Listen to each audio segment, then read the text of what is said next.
This Week on Moyers and Company. Welcome to you and the new year, an election year. For every seat in the House of Representatives, 1/3 of the Senate, 36 governors, and thousands of state legislators.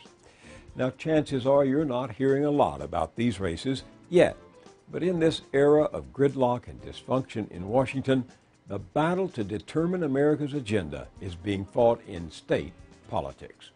So on this first weekend of the year, we're looking at one state that embodies the conflicts roiling the whole country.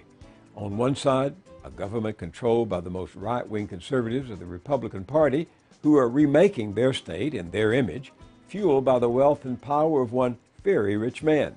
On the other side, a very vocal mix of citizens whose resistance turned the first day of every week into a moral Monday. Join us for State of Conflict, North Carolina.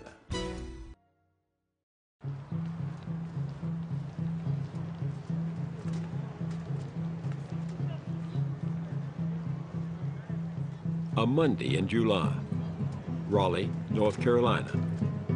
A procession moves toward the State House.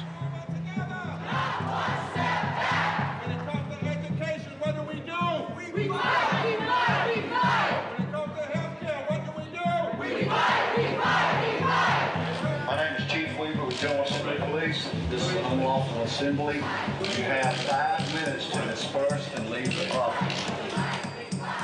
Once inside, they block doors and passageways, knowing it will get them arrested.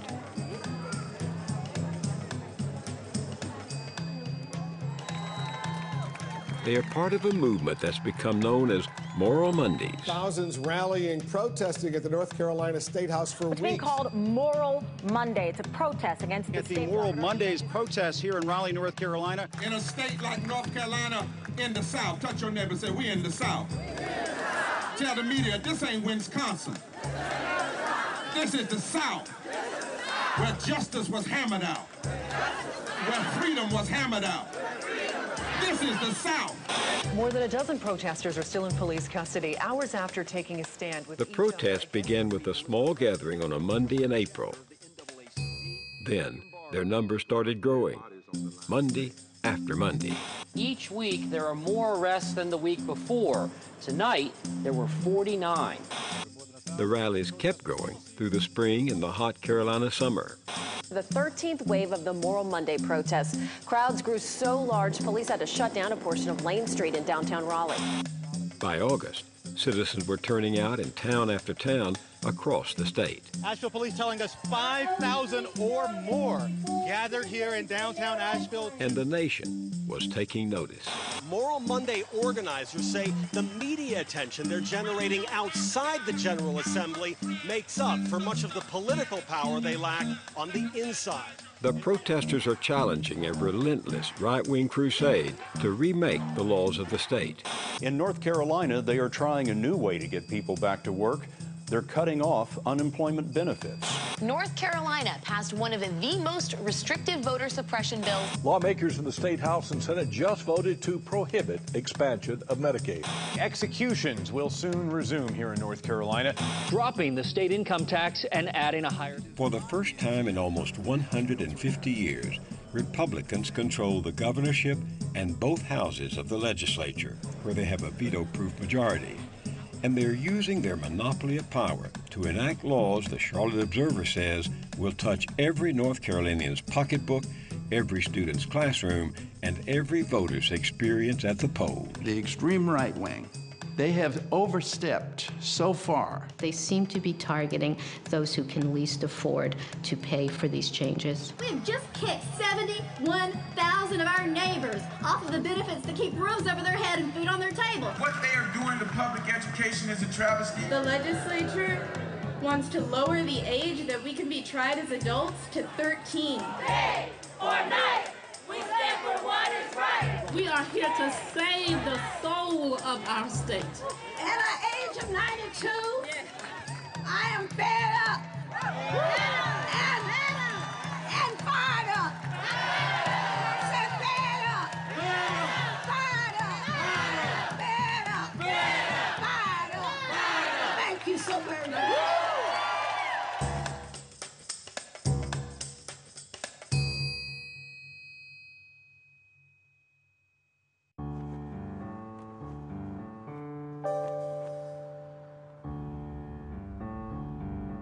North Carolina has, in some ways, a bipolar political culture.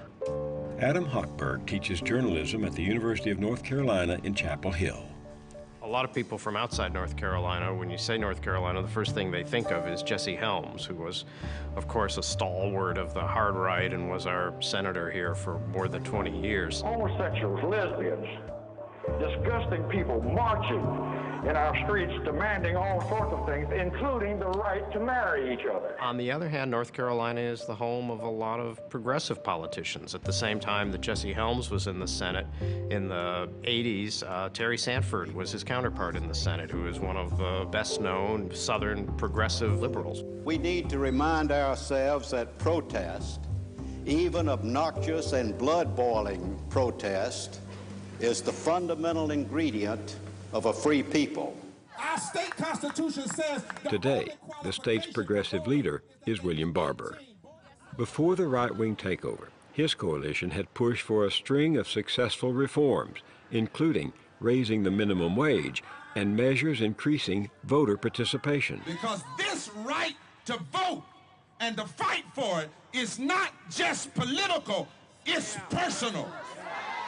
Reverend William Barber is the head of the North Carolina NAACP. He is a man, if you're ever in the room with him, you'll know he's in the room. And we have come to serve notice that we will unleash every political, legal, and moral strategy that we can to create the new South, but we will not go back.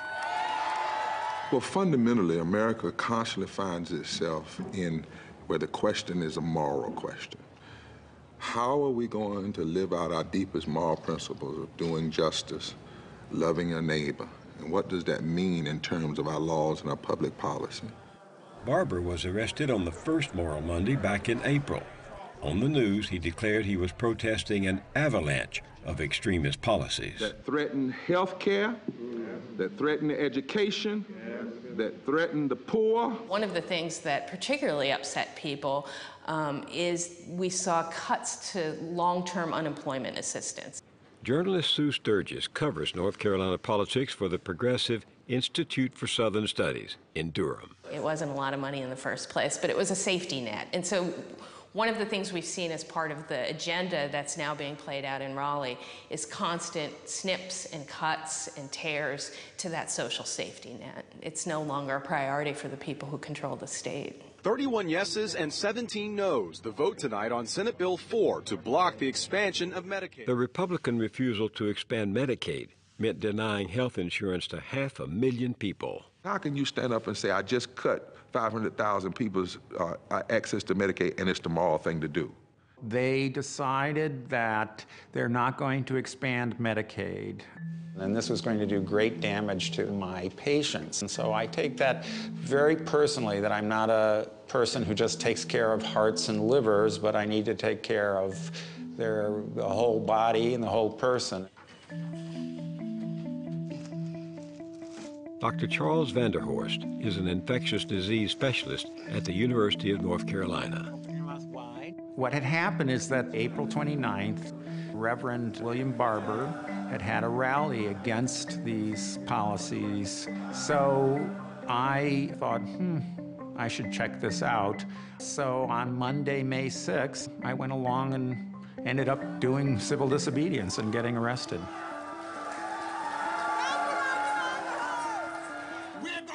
And I deliberately made some decisions in subsequent rallies that I stand next to him. Okay? I wanted there to be an old white guy in a white coat with a stethoscope standing next to him. We're going to walk together and go forward until love is lifted, until justice is realized. He's trying to build a multi-issue, multiracial coalition in North Carolina.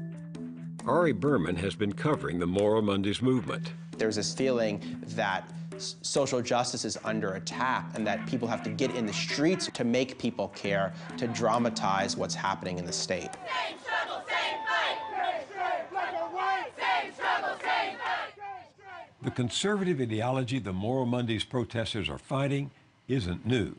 What's new is that just about everything on the right-wing wish list for the past 4 decades is at last becoming reality, just as Art Pope planned. What happened in North Carolina? Well, his name is Art Pope. That's what happened. I'm Art Pope, and I'm a job creator. Hey, hey! Ho, ho! Art Pope has got to go! In public, the man most often fingered as the mastermind of the right-wing takeover presents himself as just a low-key member of the governor's cabinet, running the numbers like an earnest accountant. This budget anticipates revenue-neutral tax reform. He's self-effacing. Are you the rainmaker of the North Carolina Republican Party? No, the voters are the rainmakers of the North Carolina Republican Party. But Art Pope wields so much power here that he's been called everything from kingmaker to king. Pope is very, very rich, and he has shelled out so many millions of dollars for conservative causes and Republican candidates that his adversaries accuse him of buying the state government. Pope claims that's not what the money's for. Of course I think it has an impact, but the impact is educating the voters on the issue so they hear both sides of the issues, not just one side. There are wealthy individuals who have outsized influence in many states. Usually there's a handful of them. Jane Mayer of The New Yorker was the first national journalist to investigate Pope's power. But he really dominates the landscape in North Carolina in the way that nobody else does. That's because he practices the golden rule of modern politics. He with the gold rules. And Art Pope has the money, his own, his company's money, and money from the John William Pope Foundation, named for his wealthy businessman father. That single foundation has spent some $46 million on a network of advocacy groups and think tanks bent on steering North Carolina far to the right. Sound familiar? When people talk about Art Pope, someone who's often invoked are the Koch brothers, David and Charles Koch, who also run a privately held company and spend a great deal to promote their particular brand of libertarian politics. And he's very close to the Kochs. He served as a board member of Americans for Prosperity, which is a conservative policy advocacy group that was founded and is funded by the Koch brothers. In some ways, Art Pope is sort of a junior-sized version of the Koch brothers. He has a what some people call a kind of a factory production line for his ideology. The people that work for his think tanks are on the radio, they have websites, they have publications that are statewide. They get their message out all the time. Like this message, aimed right at the Moral Mondays protesters. Backed by a supportive liberal media, hundreds have been arrested for disrupting the state legislature. $100 million. It accuses protest leaders of marching to protect access to government handouts. These organizations are fighting to keep their spot at the public trough. Welcome to Money Monday.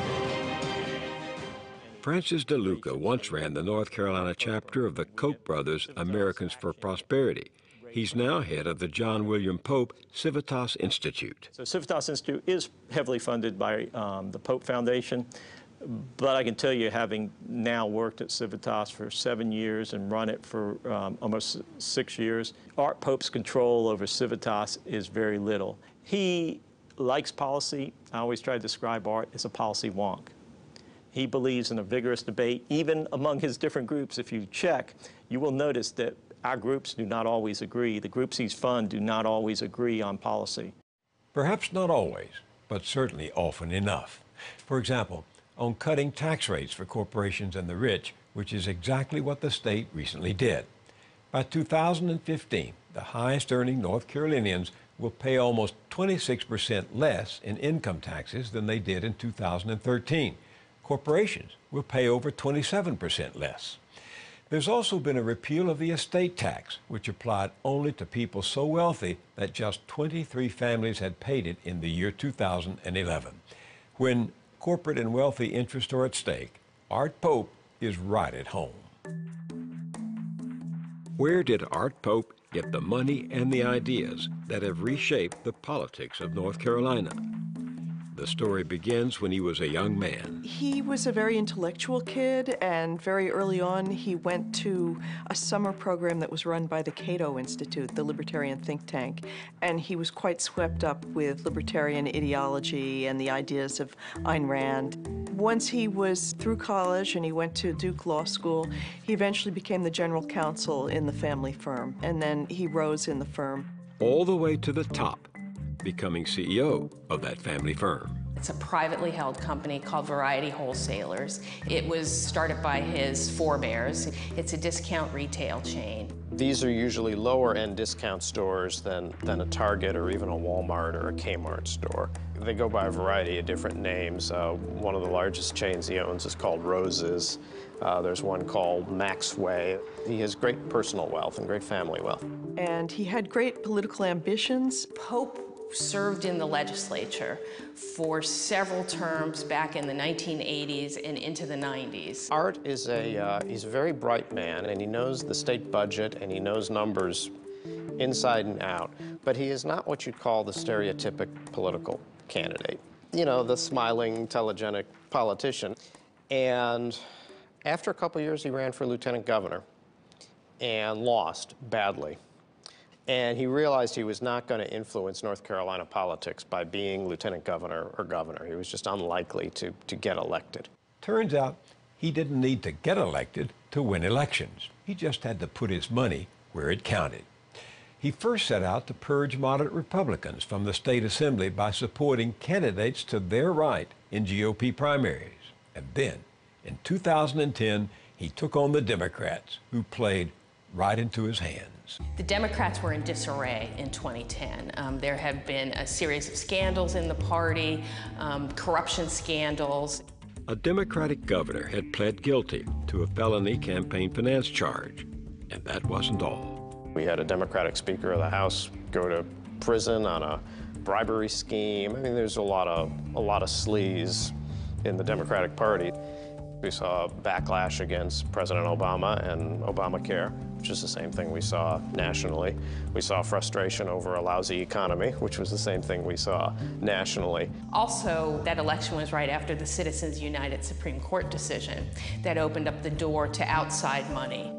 That Citizens United decision, the handiwork of the conservative majority on the Supreme Court, enabled corporations and individuals to spend unlimited amounts of often untraceable money, what's now called dark money. He provided a perfect example of how the landscape had changed after the Citizens United Supreme Court ruling. Well, break those numbers up. He saw the opportunities, and he had the cash because of his family fortune.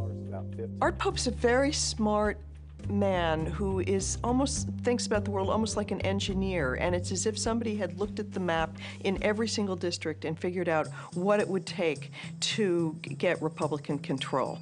And so he, along with some of the people he was working with, targeted legislative races to pour money into. One of their vessels was a front group called Real Jobs NC, co-founded by Art Pope and bankrolled by one of his companies and a national Republican group. Its real job was to demolish the other side. And in 2010, it went on the attack. Putting Raleigh liberals first. Their high taxes and wasteful spending cost us jobs.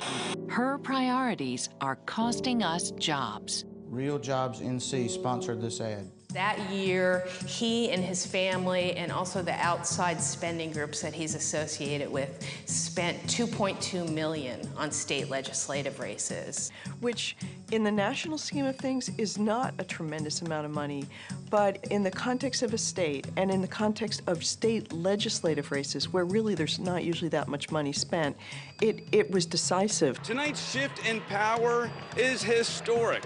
The Republicans have taken control of both chambers for the Republicans are now in control for the first time in more than a century. So how big of a role does Pope himself think he played? I supported 19 Republican legislative candidates that I contributed to, and 17 of those won. That's a pretty good track record. I'm glad. The 2010 election, Republicans got control of both houses of the state legislature, first time since just after the Civil War. And the Republicans were very smart. You know, they realized that there was an opportunity there. Whoever controlled the legislature in 2010 would control the state's political future. The winners would control the future because 2010 was a census year, the first in a decade. That means they get to control the redistricting process. So as you can imagine, that's an opportunity for legislators to do some pretty self-serving things, and it was the same thing when Democrats were in charge. With computers nowadays, you can get very specific about every house that's included in the district. And you can know what's a Republican neighborhood, what's a Democratic neighborhood. So you can look up at an individual house and say, okay, the man of the house is a Republican and the lady of the house is a Democrat, and I see they have one adult son living at home and he's also a Republican. I mean, you can do it to that level. And you can draw districts in such a way that pretty much foretells which party is going to control that district. And what the Republicans did was draw districts as best they could to elect Republicans. They had help, according to the investigative group ProPublica. Help in the form of dark money from outside sources and Republican operatives coming down from Washington to help figure out the boundaries most favorable to their party. But there was someone else in the room too, Art Pope. One person present told ProPublica, "We worked together at the workstation. He sat next to me." When the next election came around, 2012, the gerrymandering worked like a charm. The 2012 election occurs, and it is the best election for Republicans in modern history in North Carolina. They take not just control of both houses of the state legislature, and they had not done that in a century, but they take overwhelming control. They take a veto-proof majority control of both houses of the legislature. They also get the governor's mansion back for the first time in 20 years. Let's forget about politics for a while and think about us. That's what we tried in Charlotte when I was mayor. As mayor of Charlotte, Pat McCrory was known to be a fiscal conservative, but on other issues, fairly moderate for a Southern Republican. I'm Pat McCrory, and I'm running for governor. Governor McCrory, in one of the debates before the 2012 election, was specifically asked by somebody on the panel in a televised debate, would you sign any measures to further restrict abortion in North Carolina? And he said flat out no. If you're elected governor, what further restrictions on abortion would you agree to sign? I'll start with you, Mr. McCrory. None. All right. But once in office, McCrory swung hard to the right, beginning with the casual announcement of a key appointment. Art Pope has agreed to serve as my deputy budget director. Say what? Art Pope has agreed to serve as my deputy budget director. An innocuous title, masking a startling reality. The man who for years had poured money into those right-wing think tanks, into the Republican Party, and into Republican campaigns, including Pat McCrory's, would now be the governor's man overseeing the state budget. His power is tremendous and very frightening to me, that people can buy their way into that kind of power in what's supposed to be a people's democracy. Vicki Ryder sings at Moral Monday protests with a group called the Raging Grannies. Several years ago, she moved from New York to North Carolina. After my husband and I retired, we were looking for a place to live that would be supportive of our values, and the Triangle region of North Carolina seemed to be a good fit for us. So we have just been shocked by how quickly things have turned from a very progressive atmosphere to one of extraordinary regression. Conservatives were getting the results they had been praying for. Some examples. 75% of the tax cuts went to the top 5% of taxpayers. Anyone making more than, say, $250,000 a year would now pay a state income tax rate at the same level as those making $25,000. Earned income tax credits for the poor were cut. Budgets were cut for at-risk kids and pre-K, even as vouchers were given to private schools. Unemployment insurance was cut, with a bill drafted by the North Carolina Chamber of Commerce. And in Art Pope's budget, the state's higher education system took a hit of $64 million. You've traditionally had a lot of support for education in North Carolina, especially for a southern state. And I think it's something that a lot of North Carolinians take pride in, not just, you know, pointy-headed liberal intellectuals, but a lot of people in the business community too. And I don't think you'll find, even among Republican business leaders, this attitude of marginalizing higher education that you have seen from the state capitol. One of the first things that Governor McCrory did, one of the first controversies he got involved with as governor, is he went on a conservative radio show, a national show, and took some swipes at the university and said there are too many degrees in liberal arts, and he said if you want to get a degree in gender studies, go to private school and do it. The people in North Carolina don't want to pay for that. That's a subsidized course, and frankly, if you want to take gender studies, that's fine. Go to a private school and take it, but I don't want to subsidize that if that's not going to get someone a job. And he said that if you wanted to study these things, that you should go to a private college rather than a public one, which is not an option for so many of us. Molly McDonough grew up in Chapel Hill. She's a sophomore at North Carolina State University. I'm looking at legislation right now. In fact, I just instructed my staff yesterday, go ahead and develop legislation which we change the basic formula and how education money is given out to our universities and our community colleges. Great. It's not based upon how many butts and seats, but how many of those butts can get jobs. Excellent. How many employable butts? Okay. I can't remember the exact quote, but he said, it was something weird. It was about like all the butts in seats need a job. My name is Molly McDonough, and I am 18 years old, so when I told my friends and my family that I was planning to get arrested, they were all very concerned about my future. And my response to that was, I am doing this so that I can have a future. The budget did more than strip cash from education. Among other things, it got rid of jobs for environmental regulators, cut funds for drug addiction treatment, even funds that help people with AIDS buy drugs, the costly ones that would keep them alive. Sean Gorman is a hemophiliac who got HIV from a blood transfusion. He's been treated by Dr. Charles Vanderhorst since 1985. Again? And he was desperately ill very early with all sorts of horrible infections, including you had CMV retinitis. Yep, that's I lost this eye. I don't have vision in this eye. Gorman gets his medicine through a program called AIDS Drug Assistance Program, ADAP. Deep breath. The Art Pope budget cuts $8 million from ADAP, and advocates say that's enough to prevent some 900 future AIDS patients from getting the life-saving drugs they need through the program. Yeah, people won't be able to buy their, to afford to get their medications, then they'll do without, and then they'll get some crazy opportunistic disease, go into the hospital and have huge hospital bills, which they won't be able to pay for. Right. The average hospital admission would be something like $100,000 for an opportunistic infection. Who's going to pay for that? Well, you and I will pay for that. That comes out of our health insurance costs. So not only is it not being a good moral person to take care of them, it economically makes no sense. All right, we'll see you in 6 months. Yeah, take care. All right, Good luck. thanks. Yep, thank you. Bye-bye. Bye-bye. There have been other dramatic changes.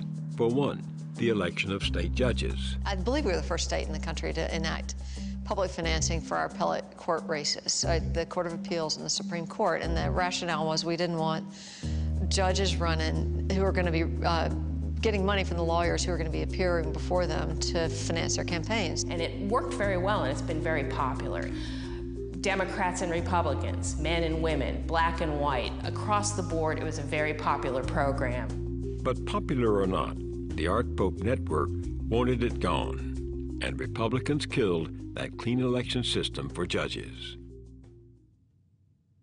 What further restrictions on abortion would you agree to Then there's sign? abortion Start rights. with you, Mr. McCrory. None. Remember that campaign promise candidate McCrory made in 2012? Well, in 2013, Governor McCrory was singing a different tune. He says he'll sign a controversial abortion bill into law. Protesters tell NBC Charlotte reporter Rad Berkey that is a broken promise. Basically, the impact will be that 15 of the 16 clinics left in the state that provide abortions will have to shut down under the new standards.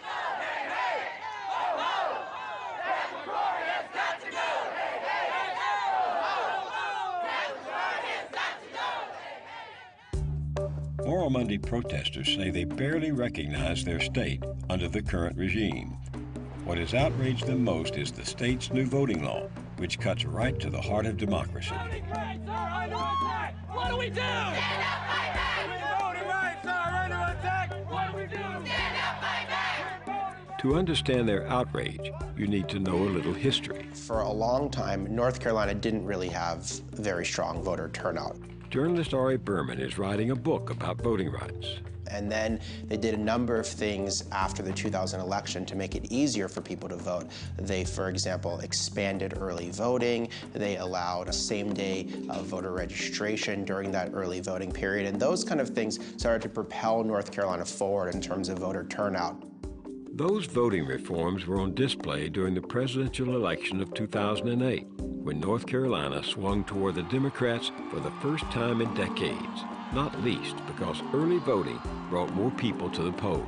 On Election Day itself, there were actually more votes cast for John McCain than there were for Barack Obama, but Obama still won the state because more than half of all North Carolina voters in 2008 voted early, and early voters ultimately put Obama over the top. And so I think Republicans said, we need to tamp down some of these voters. We need to make it so that the electorate is older, whiter, more conservative, not younger and more diverse.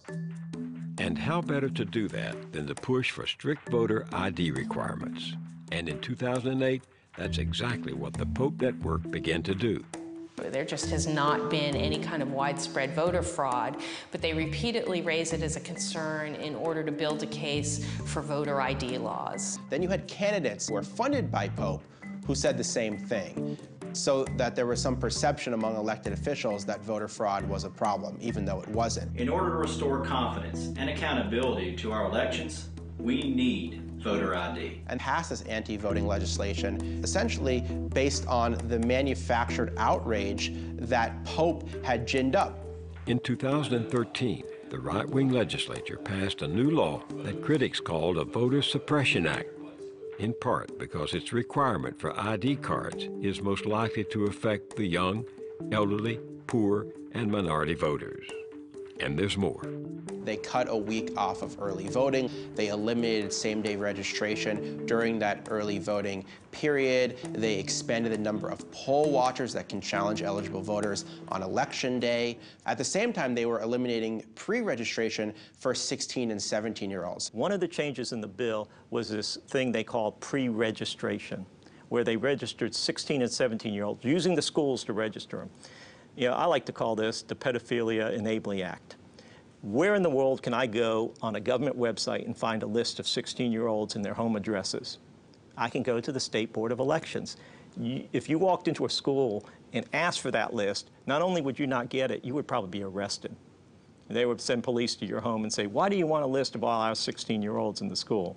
I think that's a legitimate argument, but I don't think that's what motivated the passage of that provision. I mean, there's really no evidence that pre-registering 16 and 17-year-olds endangers their security. There's no evidence that it leads to voter fraud. And so to get rid of something like that, I think sends a very bad message to the young people in North Carolina. And I think that it's unfortunate because it seems to be part and parcel of a pattern to make it much more difficult for a particular demographic to vote. And I guess I would say the bill is designed to make it more difficult for Democrats to vote, basically. If you don't want to take that from a Democratic legislator like Pricey Harrison, take it from a Republican county executive, Don Yelton, who admitted as much in his now infamous appearance on The Daily Show. The law is going to kick the Democrats in the butt. If it hurts a bunch of college kids that's too lazy to get up off their bohunkus and go get a photo ID, so be it. Right. If it hurts the whites, so be it. If it hurts a bunch of lazy blacks that wants the government to give them everything, so be it. Almost immediately, Yelton was forced to resign his position in the Republican Party.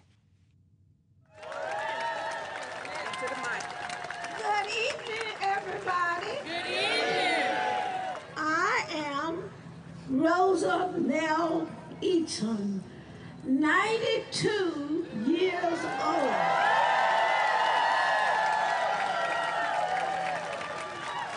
A citizen of Franklin County.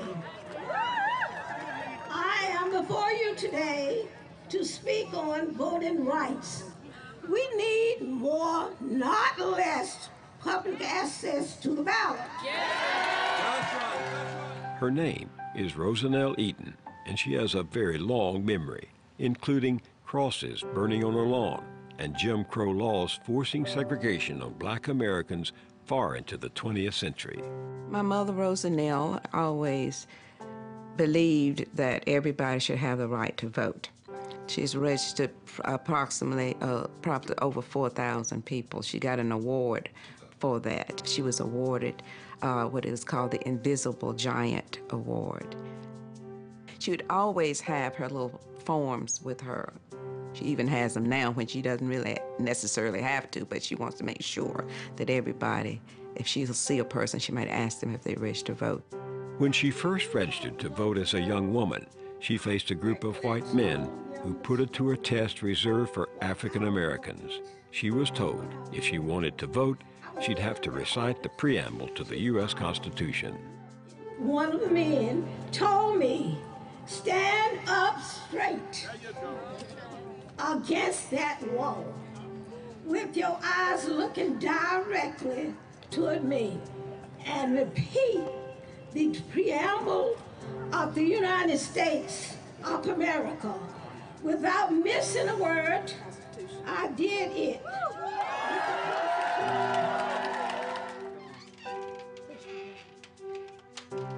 All right, we're ready to roll.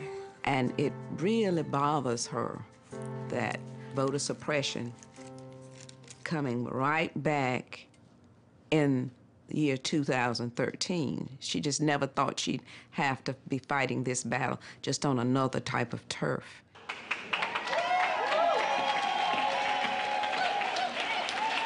Bring it down. Bring it down. Everybody listen up.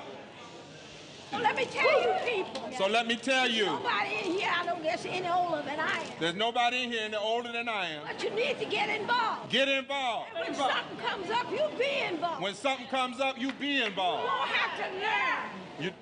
You won't have to learn new strategy. You just be You don't have to learn new strategies. Be ready for Just be ready for them. So you all just keep on. Keep on. The General Assembly Police, you have 2 minutes to disperse or you will be arrested. 2 minutes. On June 24, 2013, Rosanell Eaton was arrested at the state legislature and charged with trespassing.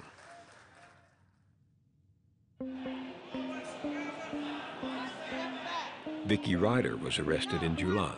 I think one of the things, frankly, that bothers me the most about what's happening is that we fought that fight. You know, I was there in Washington, D.C. 50 years ago when Martin Luther King delivered his I Have a Dream speech, and we thought that we were making some progress. It's a common theme among the protesters that today's battles hark back to earlier ones in the civil rights movement. Remember, North Carolina was where the Student Nonviolent Coordinating Committee, SNCC, started. Those sit-ins in Greensboro inspired the modern civil rights movement of the 1960s. And so there's a long history in North Carolina of civil rights activism. And some of those very activists, people like Bob Zellner of SNCC, have been extremely active in the Moral Monday movement today. Well, I grew up in L.A., in Lower Alabama, and I was the first white Southern Field Secretary for SNCC, the Student Nonviolent Coordinating Committee, and I was one of the first 17 that were arrested in Moral Monday. Our purpose in life is to work for those who are powerless. And what's happening now in the Moral Monday movement is on the same moral plane as what happened in the civil rights movement. I gotta say, I think this is laughable. We're talking about the people in the civil rights era. We're talking about people being beaten. We're talking about people, when they were put in jail, they didn't get out of jail in time to go eat dinner that night. I am not questioning the individuals why they're doing it in their motivation. I am questioning the ones who try and equate it with the 60s and 50s and some of the great struggles in history. Protesters, however, say the Pope-funded Civitas Institute itself has reached back to the past and dredged up an ugly tactic used against civil rights activists. So what they did is put all our names, our occupations, our age, our race, party affiliation, and our employer, and our salary if we were public employees. And we put all that up there, and we put up their party registration, which we just cross-checked, public record, to help identify what they were. It really harkened back, and this is what really upset people a lot, it really harkened back to a strategy that we saw during the mid-20th century civil rights movement, where people protesting Jim Crow, who were signing petitions against segregation, would have their names pulled off those petitions and put in the newspaper. And it was a way to encourage retaliation against them. Not necessarily violent retaliation, but you know, the employer might see your name there and maybe didn't want to hire a troublemaker. You know, I just don't understand that thing that on one hand, you're publicizing how you got arrested, but on the other hand, if we say it, it's intimidation. There's also an interactive feature on the Civitas site. Like there's this game called Pick the Protester where it has like 3 mugshots and it's like which person is retired, which person lives in Chapel Hill, which person has the last name of McDonough, and you click on the mugshot of the person you think it is. Francis DeLuca says the game is a fun way to get people to interact with the site and to prove that the protesters don't really represent North Carolina, that they are disproportionately white Democrats with more clergy and public sector workers than the state as a whole. The protesters say they indeed represent their state's diversity and that parts of the database are skewed. I looked myself up, and they have some inaccurate information there. They have one section of the spreadsheets that are voting discrepancies. And so they say that I'm a registered Democrat, which I am, and then they say that I am registered to vote at the wrong address. Now, what they either didn't take into account or didn't, care to think through is that I'm a student. In November, I live in Raleigh on NC State campus, and my permanent address is in Chapel Hill. And so when I got arrested, I put down the address that they will always be able to contact me through, which is my mother's address. And that's not where I'm registered to vote. You vote where you live. If I tell you, if I register to vote, I can tell you, if I get arrested, it's going to be the same place. My home address is the same place I vote. I mean, that's how it's supposed to be, that your domicile is where you vote. So if I'm telling you when I get arrested that I actually live somewhere else, but my registration is over here, then one of those two things is a lie. I think their intention was to intimidate others from committing acts of civil disobedience. And instead, it's had the reverse effect. Mr. Pope, it's a waste of your money. See, they want us to come here today and be all upset about this site. They want to sucker us into a back and forth about people on a website so they can take the focus off the policies being passed and signed by them in the General Assembly and in the governor's office, but it will not work. But so far, what North Carolina's far-right government is doing is working. Clerk will let the machine record the vote. 84 having voted in the affirmative, 32 in the negative. The motion passes. Protesters are powerless to stop the passage of a single law. Going back! It's true they aren't giving up. And so turn to your neighbor and say, let us not despair. Let us not despair. But neither are Art Pope, the governor, and the veto-proof legislature. Well, I think what's important is that what Art Pope has done in North Carolina could be done pretty much in any state. He's shown that one really wealthy individual can almost rule.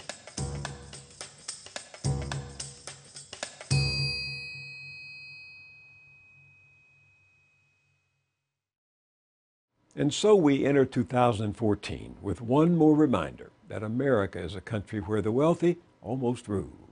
Money talks. Although when we offered Mr. Pope and Governor McCrory an opportunity to be interviewed for our report, they didn't respond. Luckily, some people are much more vocal, fighting back, saying enough is enough. And I don't just mean the Moral Mondays protesters.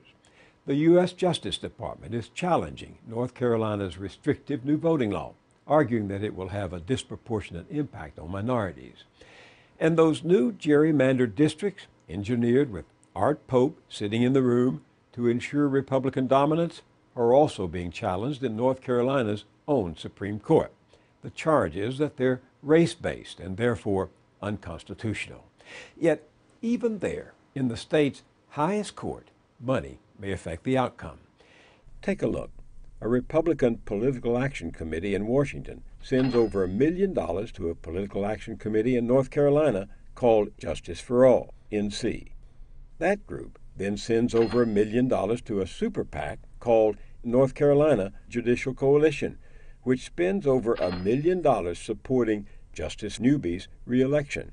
Now, that Republican Political Action Committee in Washington, where the money started, is the same one North Carolinian Republicans worked with to gerrymander the state. That plan is being challenged by citizen groups as race-based and unconstitutional. So where do these citizens turn to seek justice? To the very state Supreme Court, one of whose members was re-elected with money from the partisans who drew up the redistricting in the first place. Justice can't be more corrupted than that. But when money rules, nothing is sacred or cheap, which could explain why Art Pope, as we reported earlier, has waged a long crusade to kill the state's popular system of public funding for judicial races, a system created to prevent rich people like Pope and corporations from buying justice. Last summer, Pope succeeded, opening North Carolina's highest court to the highest bidders. Katie barred the door, except that no matter which door we're talking about, Art Pope has the key to it, and possibly to the future. Take the firepower of the rich, pour in heaps of dark money loosed by the Supreme Court Citizens United ruling, add generous doses of fervent ideology, and presto, the battle for American politics and governance is joined, and every state becomes North Carolina, including yours.